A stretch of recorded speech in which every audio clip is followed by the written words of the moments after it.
pheresis hurt, until her throat turned to metal and her tendrils turned to coils of wire. Then, the sensation of darkness, and the memory of an endless void, Vraska felt the part she knew to be herself shrivel away. She tried to yell at her captors to let her go, but all that came out was the scraping of aluminum over iron.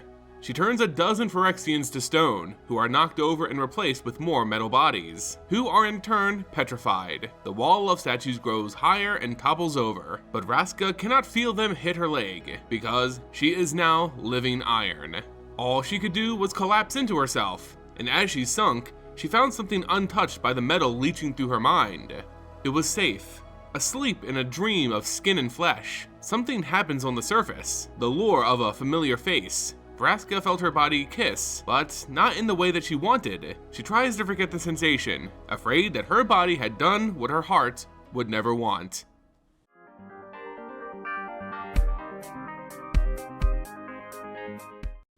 Hey everyone, and welcome back to the Ether Hub. I'm Simon, bringing you more Magic the Gathering lore. Today we continue the story of March of the Machine, as we take a look at another plane that is enduring the endless invasions of Elesh Norn. Ravnica, the city plane, has been pierced by the invasion tree and again fends off an interplanar threat. If you missed our previous chapter of March of the Machine story, you can be sure to catch it linked on your screen right now or in the description below.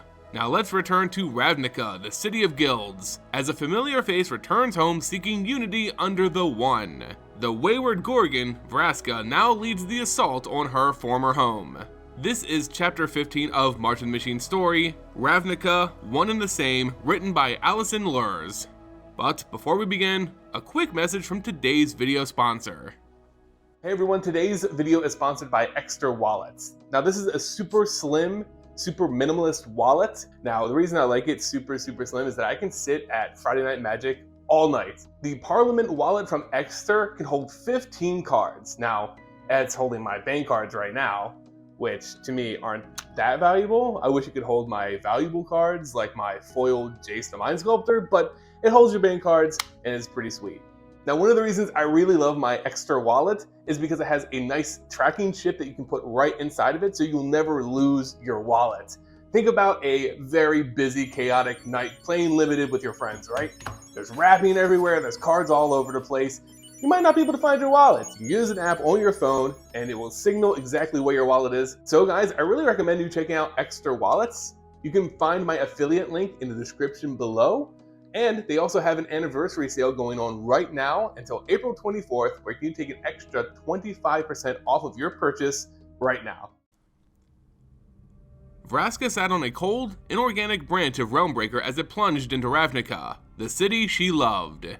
Part of her felt like she was sleepwalking. The other felt awake and alive with the glory of New Phyrexia. She watched the citizens below panic and scatter like rats through the streets. She orders the tree to plunge a root through the Azorius Senate building, crushing it, sending a cloud of dust into the air. She then turns to another familiar building, telling Realmbreaker to scatter the cobblestones into the sky. It was a prison she had tried to escape before, when she first found the safe place in her mind and hid sleeping. She was 17, half her ribs were broken, and she was blindfolded and submerged in water for weeks. In the deep recesses of her memory, she heard the call of another Gorgon from across the prison cell, begging the guards not to blind the others. There were 2 wet punctures and then a scream. Then, something hit the ground. The Gorgon assured her kin, not knowing Vraska was the only one left, assuring that they weren't alone. Then, a slice, and then, a heavy thump, and suddenly, she wasn't there, and Vraska was alone. She shook herself back to consciousness, her eyes focused on the rain that dampened the smoke billowing from the debris. Her Phyrexian kin flooded the streets, and she followed them into the prison where her weaker past self had been incarcerated. The roof was caved in. Holes in the floor led to an elaborate network of cells, concluding to the entrance of the Undercity. Azorius and Boros guards ran out to oppose them, so Vraska ordered her completed Krull lieutenant to blind them. Her agents swept forward, an eye for an eye, and an eye, and an eye. She descended into the realm of the Golgari, calling to her people like the imprisoned Gorgon once did, telling them they were not alone. They would never be alone again once they joined New Phyrexia. She watched as the faces of her people turned from fear to sparkling content. The Golgari had tried to create a swarm out of many desperate parts, and finally Vraska had assembled them at last. They were a hive in the truest sense now, all pieces of a single purpose. The hours of the invasion turned to days, and Phyrexia moves ever forward. They did not need food or sleep, they needed bodies. Vraska feels like she's sleepwalking as she remembers a night in Ixalan with Jace, who was simply listening to her hum a song, answered by a chorus of fireflies. She opens her eyes to see her lieutenant staring at her. Did she speak aloud? A cohort of Selesnian warriors break through a hole in the maze, crashing through that awkward moment. How quaint their vision of unity was. They think they march as one, but they don't know what one is. Vraska delighted in the work that she was doing for Elesh Norn. She floated in the glory of New Phyrexia until she floated into what felt like sleep. Then, she was awake in her old apartment before she had ever become a guildmaster. It was cramped and littered with souvenirs from a dozen different planes. A part of her was disgusted with the discordance of clutter. The other part of her smiled at the treasures and stories of her old life. Why would she dream of an ugly apartment instead of her people joining the multiverse as a perfect whole? Memory and dream mingle as she notices a silver object on the table covered in etchings. As she picks it up, orange magic illuminates where the swirling lines come to a point. She searches her mind for what the object could be, but the knowledge was kept safe by a distant memory. No, not a memory, by something or someone else. She tries to pry open the trapdoor of her mind where Jace and all of her memories of him were kept. She remembered the weeks before the War of the Spark, when she held the thematic compass in her hands. It reminded her of the first time she fell in love. Vraska shoves the metal compass into her pocket like a stolen gem and leaves the apartment to investigate a deep rumble. Realmbreaker had peeled away soil from the ceiling of the Undercity, so Vraska grabs a branch and rides it down to the chamber of the Guild Pact. A gargoyle approaches, ridden by Ral Zarek and Tomek Vrona. The two gripped hands before Ral steps onto the street, and Tomek takes off again. A wave of jealousy flows through Vraska. She clutches the compass in her pocket, though she doesn't understand why. Around her, angels and sky knights pour out of a Boros skyship, and rickety Izzet prototypes teeter toward the rooftops. One prototype collides with a Phyrexian ship, chaining half a dozen explosions that hit the completed angels above. Ral Zarek occupies at least half of the Phyrexian fleet as he calls an electrical storm overhead, but there were plenty of other metallic hands to pluck soft eyes from those still bound by flesh and individuality. Vraska's preferred way of dealing with the fleshlings of Ravnica. The screaming masses stumbled to the ground, blindly feeling their way forward. Their fingers met black oil as they smeared it into the wounds of their empty eye sockets, holding their faces in horror. Vraska felt a sense of pride. At last, her people were in charge. She watched her Golgari warriors, bodies blended with metal, carrying a flag of the symbol of New Phyrexia, a line that slashed through an all-encompassing circle. She saw a group of Orzhov bankers flee, but Simic Pyromancers and Curious Izzet crept closer to study the glistening oil. There was a flash. Ral Zarek had sent a bolt of lightning to ignite Realmbreaker. Vraska approaches with her swarm, and Ral falters, wisely weary at her gaze. Ral walks across the roof towards Vraska, keeping his eyes low. Orange magic from her pocket pointed straight at him, and Vraska rushed to attack. Ral punches Vraska in the sternum, holding a circular device of his own, and presses a button. Vraska's vision whites out as she convulses. She wakes up in a pool of oily black bile, her body broken and disintegrating. Her broken body was an example of her weakness, proof that she was unfit to lead. It didn't surprise Vraska that her brethren retreated. By her own measure, she was unworthy. Ral stands in front of her saying something that she cannot make out, maybe an apology, but her vision darkens again. Everything collapses. Vraska wakes again, unable to move, trapped beneath the rubble. She had raised Ravnica and completed hundreds. Now she would close her eyes and wait for the death Phyrexia promised she would never face alone. In the moments before her death, she sought release from her dreadful metallic body and fell back into her mind, into the place Phyresis could never touch. A voice tries to wake her, and suddenly, she's sitting at a cafe on 10th Street with Jace. Instead of a cloak, he's wearing a handsome wool cape and a linen shirt. His face is open and smiling. A little more crease in the corner of his eyes than when they first met, but still just the face Vraska remembered. Jace asked her what she remembered. She remembered distantly watching herself through her own eyes. She remembered her transformation, Realmbreaker, then with horror, how she had lured him into a trap. She betrayed him and transformed him. She concluded she deserved to die. Jace only told her that he would be sad if she did. His forgiveness was agony.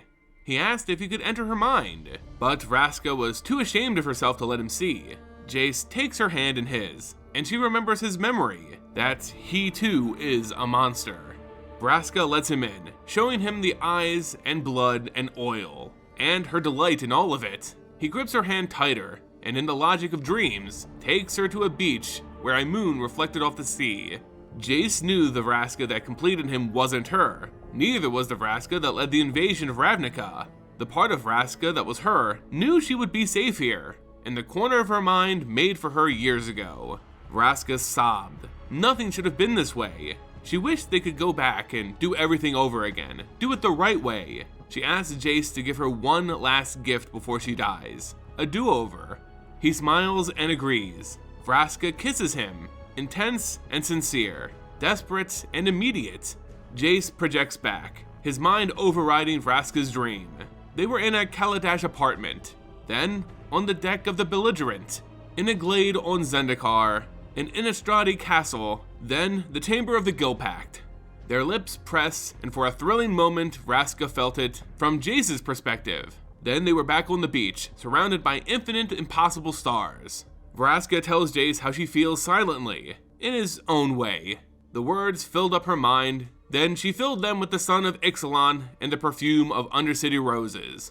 Then she projected the feel of their clasped hands and the thrill in her chest when he smiles. A cinder of hope that one day, he would see her face full of wrinkles and their old arthritic hands still clasped as they walk towards the clouding dark. The two of them meet eyes, foreheads touching, and respond. This time in Vraska's way, saying that he loved her aloud. Then Vraska's mind erupted in a sterling, incandescent white.